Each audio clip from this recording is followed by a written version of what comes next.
Brought to you by Palvi Agrico.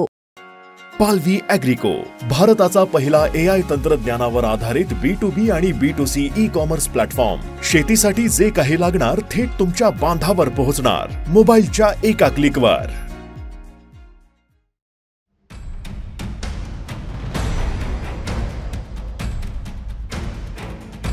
आज आमचं एका रातात पूर्ण संसार धुवून गेलेला आहे. काय लेकरं हे घेऊनच ते फक्त आम्ही निघून आलो. जनावर आमची 2 हात गेले ती पाकपुरात खडी नदीला बांधलेली. काय राहिलं नाही आमचं.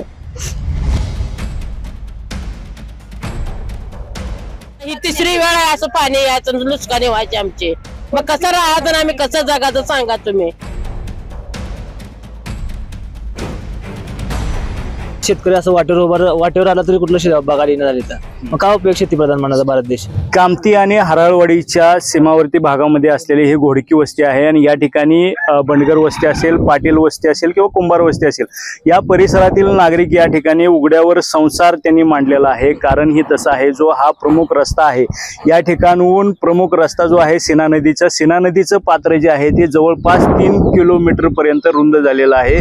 त्यामुळे या गावांचा संपर्क तुटलेला आहे. गुंजेगाव असेल किंवा या भागातली पाथरी असेल किंवा हराळवाडीला जाणारा रस्ता असेल, पूर्ण पाण्याने व्यापल्या कारणाने रस्त्यावर महिला रात्र आणि दिवस दोन्ही काढत आहेत. या ठिकाणी आपण बघू शकता की महिला या ठिकाणी अन्न शिजवून आपल्या लहान मुलांना असेल किंवा पुरुषांना असेल ते बनवण्याचं काम देखील करतात आणि उघड्यावरच त्यांचा संसार त्यांनी या ठिकाणी मांडलेला आहे. पुराचं पाणी घरामध्ये घुसल्यानंतर त्यांनी जे हाताळमध्ये मिळेल ते छोटं सामान, जे महत्त्वाच्या वस्तू आहेत त्या घेऊन त्यांनी ते घराबाहेर पडलेले आहेत. आपण बघू शकता शेतकऱ्यांचं जे वाहन असतं, ट्रॅक्टर जे शेताच्या कामासाठी उपयोगी पडतो, त्यालाच त्यांनी आसरा केलेला आहे, निवारा केलेला आहे आणि या ठिकाणी ते अगदी ठाण मांडून आहेत, पण रस्त्यावर त्यांनी संसार मांडलेला आपण बघू शकता. काय मावशी, काय सुरू आहे हे सगळं? काय नव असं रस्त्यावर थांबला आम्ही, सगळं पूर्ण घर गेले सगळं वाहत. बाबा लेकरं बाळ घेऊन आम्ही वर आलाव. काय नुकसान झालं पुरामध्ये तुमचं? पूर्ण सगळं शेतीतलं बी गेलं, ते गेलं, घरातलं बी सगळं गेलं, किराणा दुकान गेलं, फिल्टर गेलं, झाड गेलं, मोठ्या मोठ्या टाक्या पाण्याच्या वाहत गेल्या, सगळं पाक, जनावर सुद्धा 2-4 वाहत गेली. बाकीची काय काढली, काय बाकीची गेले. किती दिवसाची कमाई ती गेली तुमची? गेली पाक पूर्ण आम्ही कमाई केलेली पाक काय नाही, वाया गेली सगळी पाक. आता ही तिसरी वेळ आहे असं पाणी यायचं, नुकसानी व्हायचे आमचे. मग कसं राहायचं, आम्ही कसं जगायचं सांगा तुम्ही. लय नुकसानी झाली, लय नुकसानी म्हणजे 2 एकर कांदा गेला, एकर टमाटी गेली, एकर काकडी गेली, सगळं पूर्ण पाण्यात. तुम्हाला विश्वास नसला तर तुम्ही जागेवर जाऊन बघायचं. तुम्ही तिथं सगळं पूर्ण पाण्यात आहे बघा, सगळं काय नाही, सगळं पाक. आमची एवढी आहे, आमचं राहण्याची सोय आम्हाला करावं.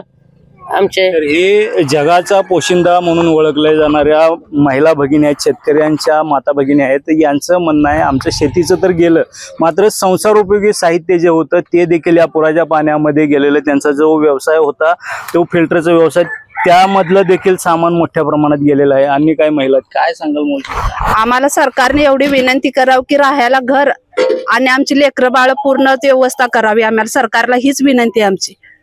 आम्हाला अजिबात शेतीतलं, आम्ही एवढं रोज रुपयानं खर्च करणारी माणसं, आज आमचं एका रातात पूर्ण संसार धुवून गेलेला आहे. आम्हाला सरकारला हीच विनंती आहे की आम्हाला राहायला सोय, आमची लेकरं बाळ आज उघड्यावर राहते. पूर्ण आम्ही आज उघड्यावर संसार आहे आज आमचा, रस्त्यावर पूर्ण आम्ही आहोत. एकीकडं शेतकऱ्यांच्या मुलांना मुली मिळत नाहीत, महिला कोणी लग्न करायला मुली तयार होत नाहीत असं आपण बघतो आणि त्याच्यावर शेतकऱ्यावर नेहमीच वारंवार संकट येत असतं. या ठिकाणी अन्य देखील काही महिला आहेत. आपण काय तुमचं नुकसान झालेलं आहे? आमचं पूर्ण शेतातलं कांदा ही समजा पूर्ण गेले, ती काय राहिलं नाही. घरावरनं पूर्ण पाणी गेले, समजा घरातली वस्तू पूर्ण भिजून गेली. काय लेकरं हे घेऊनच ते फक्त आम्ही निघून आलो. जनावर आमची 2 हात गेले ती पाकपुरात खडी नदीला बांधलेली. काय राहिलं नाही आमचं. काय कोण आलं होतं का मदत करायला इकडं? होय, आलते. निस्ते करतोच म्हणते ती. 2-3 वर्ष आता मागच्या वर्षात खाली बी आलता पूर, तेव्हा पण म्हणले निस्ते करतो, पण काय केलंच नाही त्यांनी. निस्ते करतोच म्हणते ती.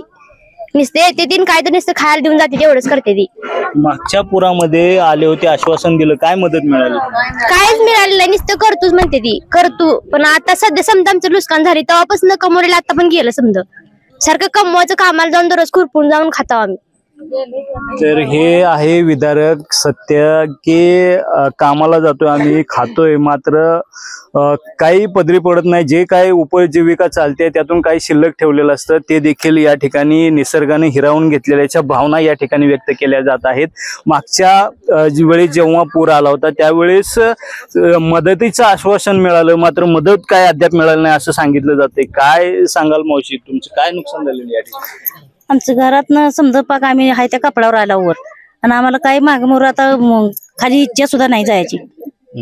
मग आम्हाला वर राहायची सोय बी करावं ना, आम्हाला आमच्या घरात जेवढं गेलेलं तेवढं गेलेलं पाक आम्हाला द्यावं बी सरकारनं जरा जरा. जसं आम्ही सारखं थोडं पाणी आलं तरी आमचं नदीच्या कडला घर बी आणि शेती बी आम्हाला, आणि आम्हाला सोयीच नाही. चिखलातनं नदीपर्यंत आम्हाला वाटा सुद्धा नेत नाही. आमच्याकडे आतापर्यंत कोण आलं पण नाही, कोण सुद्धा आलं नाही. आम्ही आज 7-8 दिवस होत आलं ते सडकला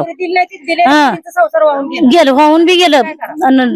काय मागमोर तर या होत्या भावना. यांचं म्हणणं आहे की आम्हाला शेतातून काढून कुठेतरी आमचं गावठाणा वगैरे अशा वस्तीमध्ये स्थलांतरित करण्यात यावं अशी मागणी आहे. काय नुकसान झालं आजी? काय सुद्धा पाक पाण्यात गेलं, काय करायचं, पाण्यात गेलं, अंगावर कपडे सगळं आम्ही आलेला.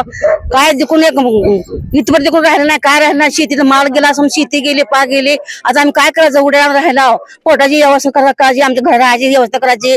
आम्ही कसं काय करायचं, आम्हाला राहायची व्यवस्था करावं. असं 3 बारे पाणी आलं तर 3 बारे कोण आम्हाला करतो, कोण पण आमचं केलं नाही. आता आम्ही कुठं राहायचं, कुठं कसं खायचं आणि कसं आम्ही वाचायचं. आता मागच्या पुरामध्ये किती पूर बघितले तुम्ही आतापर्यंत? तिसरा पूर आहे. तिसरा पूर. हा, मग मागच्या पुरामध्ये काय कोणी आलतं, आश्वासन मिळालं होतं का काय मदत? कोण पण आलं नाही, करतो पण तेवढं काहीच केलं नाही. हा, अजून उलटून आम्ही स्वतः उभा केला, अजून उभा करून आम्ही पाकच गेला. काय आता सरकारकडे काय अपेक्षा आहे तुमची? काय आम्हाला जागा द्यावा, काय तर राहायला पत्र द्यावा, काय तर द्यावा, काय तर आम्ही कुठं आम्ही सटकड राहावं आता.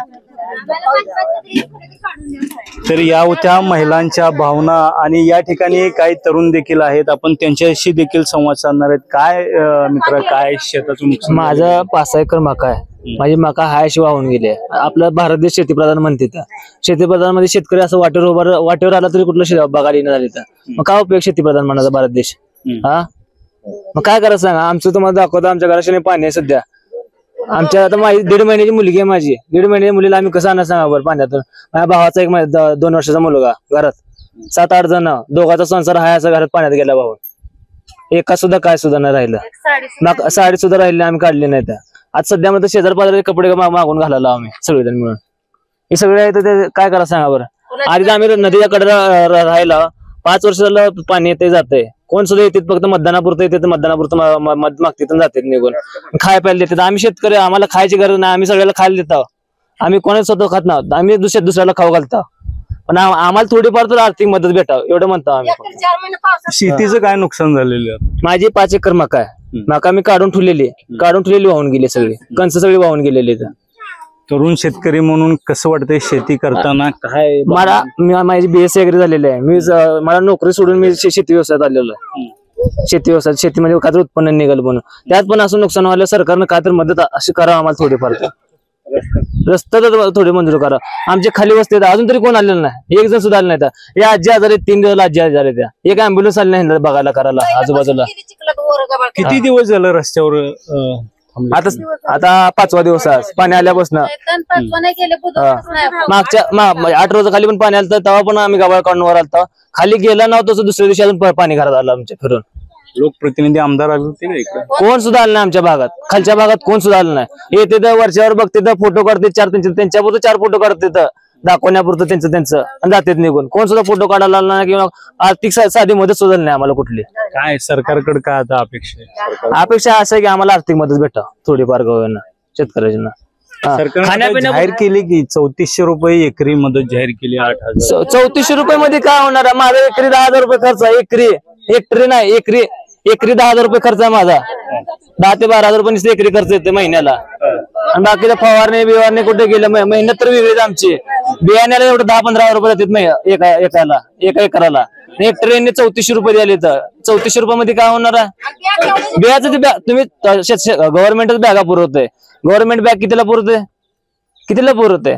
5,000 रुपयाच्या आसपास बॅग पुरवते, मकाची किंवा गव्हाची किंवा कशाची काशी नका. कांद्याची पण बघा. 3400 रुपये आम्हाला देता, म्हणजे बियाचे आमच्याकडनं घेता 5,000 रुपये आणि 3400 रुपये आम्हाला. काय सरकारनं मदत जाहीर केली, कसं होत काय समाधान आहे मदतीवर? मदत जाहीर केली कशा स्वरूपात केली किंवा किती खर्च झाला किंवा त्याचं किती नुकसान झालं त्याच्यावर सरकारनं मदत जाहीर करावी. 3400 मदत जाहीर केली म्हणल्यानंतर आज कुठल्याही शेतीमध्ये शेती करत असताना जवळजवळ 1 एकराचा प्लॉट काही शेती करा तुम्ही 50,000 रुपये 40,000 रुपये एकरी खर्च होतो. त्यातून नफा पुढे मिळतो न मिळतो ते भविष्यात पुढे असतो, ते भाव लागण्यावरती असतो. पण 3400 मदत जाहीर करून कुठल्या स्वरूपात त्यांनी मदत जाहीर केली? 3400 आमचं शेतीमध्ये खर्च करत असताना एकरी 50,000 40,000 रुपये खर्च होतो चालूला पीक हातापर्यंत आता ते येईपर्यंत. 3400 कुठल्या हिशोबाने सरकारनं मदत जाहीर केली त्यांनी सांगावं आम्हाला. ह्या होत्या शेतकऱ्यांच्या भावना. जी मदत जाहीर झालेली आहे त्याच्यावर देखील नाराजी व्यक्त केलेले एक तरुण शेतकरी होता, ज्याची BSc ॲग्री झालेली आहे. तो म्हणतो आम्ही काहीतरी शेतामध्ये मिळेल या आशेनं या ठिकाणी आलो. मात्र जर असं वारंवार नुकसान होत असेल तर सरकारकडून ठोस मदत मिळावी, जेणेकरून शेतकरी पुन्हा उभा राहील अशी आशा सरकारकडून या शेतकऱ्यांकडून महिला भगिनींकडून व्यक्त केली जात आहे. मुंबई तकसाठी विजयकुमार बाबर, सोलापूर.